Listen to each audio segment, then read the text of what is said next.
the same to the people of Mount Kenya.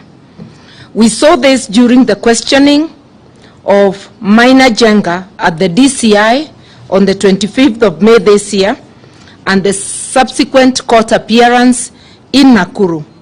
Minor's treatment laid bare the determination of the regime to weaponize state agencies to harass and intimidate Mount Kenya leaders.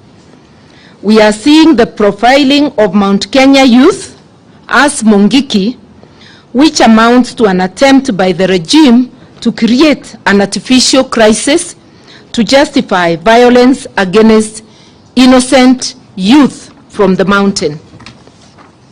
It is our position that profiling of Mount Kenya youth will not solve the problems facing this regime.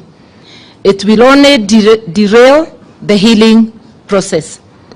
It will equally not help the Mount Kenya youth overcome the many challenges driving them into despair. We must remind the people of Kenya the violence that was meted out on Kenyans, and particularly the Kikuyu nation, in 1992, 1997, and 2007-2008, which was started and sustained by senior government officials, some of whom are serving in this illegitimate regime. Those who faced ICC charges over the 2007-2008 violence must be reminded that killing witnesses will not make them become exonerated of those crimes. Further, we wish to remind the people of Mount Kenya that the attempt to target, isolate, and finish established leaders and political parties of the region has happened before with grim consequences.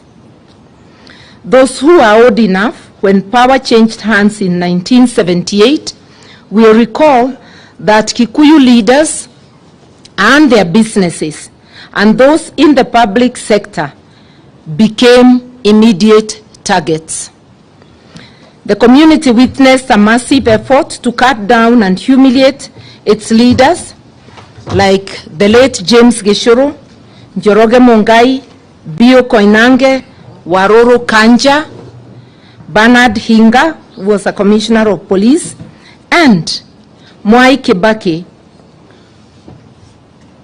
Immediately, Jomo Kenyatta left the stage. Mwai Kibaki was to later become the most transformational leader the nation has ever known. He was seriously undermined and humiliated. The government claimed to be conducting surveillance of subversive activities and that its agents had infiltrated the organizations responsible for the same. This claim, like today's claim about the resurgence of Mungiki, is but an excuse to start harassing and suppressing any political activity or reorganization in the mountain region. Then as now, the state-sponsored political attack dogs to ensure that Kikuyu leaders who could command national constituency, like Kibaki did at the time, did not rise. That plan has started again with this illegitimate regime. As the regime targets the region's youth and leaders, it has